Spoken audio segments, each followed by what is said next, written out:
bajo el título Pasividad Internacional. El título es muy desafiante. Nadie quiso a los judíos, el fiasco de la conferencia de Evian. Para hablar de esto está en línea el autor del texto, Carlos Echevarría, colega periodista español. Carlos, buen día, ¿cómo te va? Buen día, José Luis. ¿Qué tal? Encantado de estar contigo.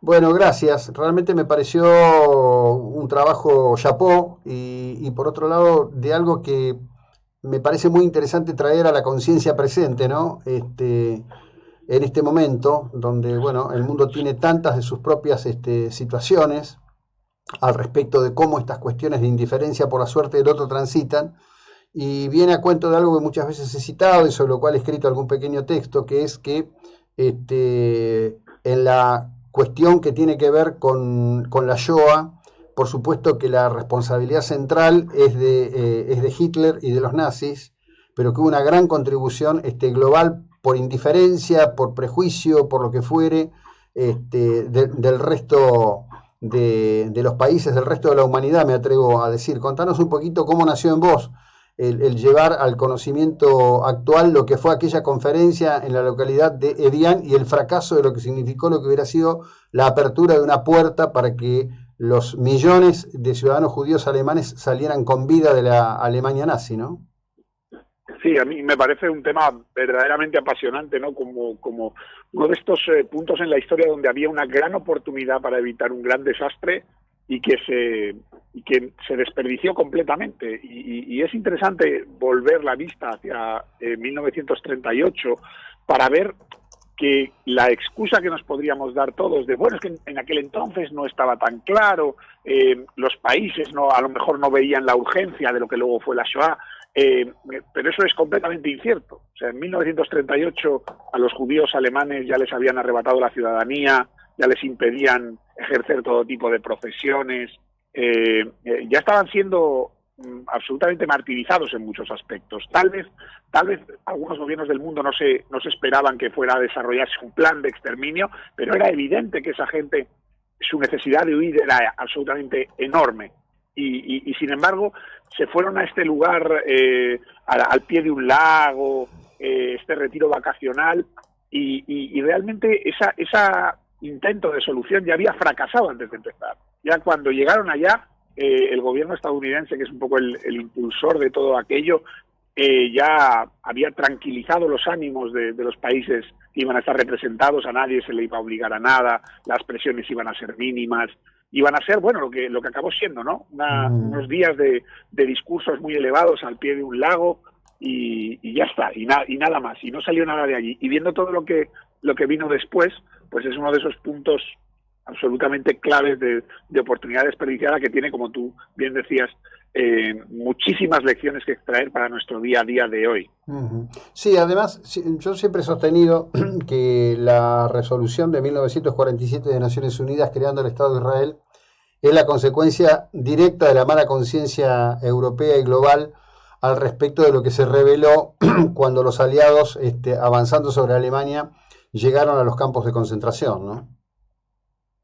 Sí, desde luego que en la conciencia internacional pesaba mucho ese fracaso absoluto, esa dejación total que había conducido, evidentemente, como bien señalabas, la responsabilidad final, principal, es desde luego del régimen nazi, eso no se discute, pero está claro que tú cuando ves a alguien ahogándose, tienes el deber moral de echarle una mano. Y es que no es que se pudiera hacer más, es que no se hizo nada. ¿No? Eso es un poco la tragedia, y eso está claro que pesaba en la conciencia colectiva cuando luego en el año 47 el sionismo desde luego ya existía antes de Evian y antes de todo esto, ¿no? Ya había una voluntad por parte de muchos judíos de establecer un Estado en Palestina, pero es cierto que desde el punto de vista del resto del mundo, para empezar del propio protectorado del gobierno británico, tal, pues había cambiado esto mucho. Pero a mí me interesa muchísimo eso, el tipo de lecciones que podemos extraer ahora mismo sobre cómo, cuando vemos una catástrofe a punto de pasar, tenemos todos que ponernos en marcha y trabajar por ello, y también empatizar un poco con la desgracia de los demás, aunque no sea propia. Yo lo digo como como nieto de una persona que emigró a Argentina con un pasaporte falso para luego regresar acá a España a los años y que tuvo que huir del hambre, que es una catástrofe mucho menos inmediata que la que se vivió en los años 30 y 40 por parte de los judíos alemanes, pero que forma parte de esas razones de fuerza mayor que pueden obligar a una persona a huir y que deberíamos tener todos en mente ahora, incluso cuando vemos la situación de otras personas, ¿no? Cuando decís esto me haces pensar en Nanas de la Cebolla, el poema de Hernández que popularizó Serrat, ¿no? Sí. Como para entender, digo, desde una poética lo que fue el hambre en España, esa España que hoy se ha transformado en remanso de paz y oportunidades, más allá de las dificultades para tantos argentinos que están recorriendo el camino inverso, ¿no? Sí, a mí, como te puedes imaginar, familiarmente es un tema que me toca muy de cerca y que creo que todos debiéramos tener en mente acá en España, y ahora en particular, pero en general todos, porque si no emigraron tus abuelos o tus padres, pues muy probablemente lo harás tú, tus hijos o tus nietos, porque esto es un movimiento pendular de la historia, a veces estás arriba, a veces estás abajo, y bueno, la necesidad de irse a veces es así. Ya te digo, mi abuelo paterno salió con lo opuesto de un pueblo miserable en Salamanca, y acá en España, y se fue a Argentina a trabajar de lo que pudo, y no tenía más que agradecimiento y que cosas buenas que decir de los argentinos y de lo que a él le parecía una fantasía de riqueza y abundancia. Te estoy hablando de los años 20, Claro. Le parecía una cosa como él no había visto nunca, ¿no? Y es del modo de que los españoles a veces tenemos que reflexionar, que es como mucha gente en el mundo nos ve a nosotros ahora, y debiéramos tener un poco de conciencia histórica. Sí, bueno, ahí hay todo un tema. Ayer hablaba con un amigo mío que es muy molesto en las redes y se le da por entrar a opinar en los medios españoles. ¿Sabía? No sé a qué artículo había escrito. Sí, por los temas estos terribles y tristes del asesinato de este chico de Samuel. Y los lectores españoles de ese diario le contestaban: callate, sudaca, vos qué tenés que opinar, ¿no? Bueno, pero qué sé yo, es parte de la condición humana. Pero quería volver a esto, a tu notable trabajo tan datado. ¿Cuánto crees que jugó en esto el prejuicio antijudío tan instalado a lo largo de siglos por las distintas iglesias cristianas, no solo la de Roma?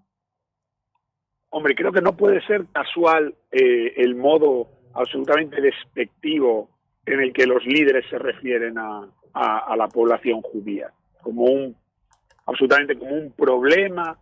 Los propios, es decir, no me refiero a lo que dijeran en salones oscuros cuando pensaban que nadie les escuchaba, no, públicamente, ¿cómo se refieren? No, yo no quiero importar un problema judío, nadie quiere más judíos.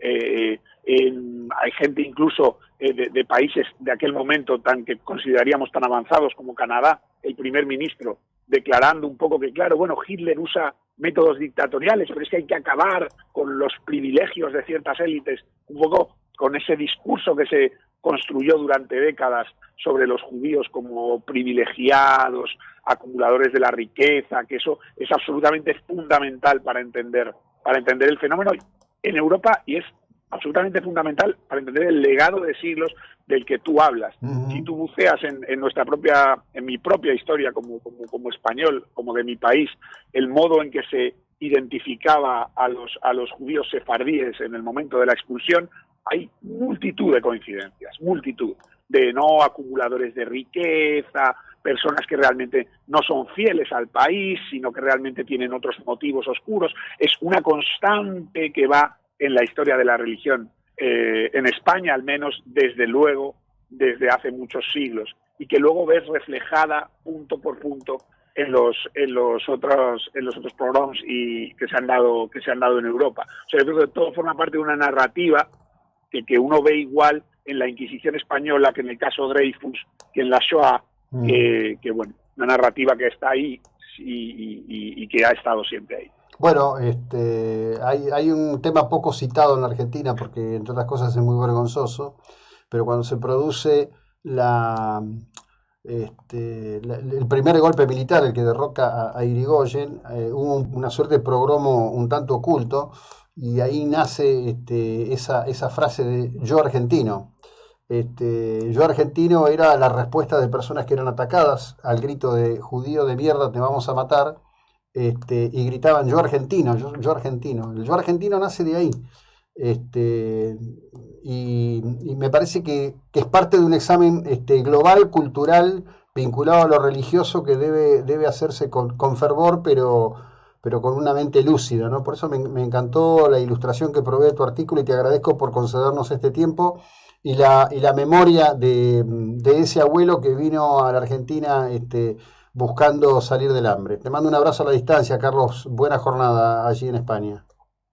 Les mando un abrazo, muchísimas gracias. Bueno, Carlos Echevarría, periodista, publicó en La Vanguardia un texto que les recomiendo leer enfáticamente.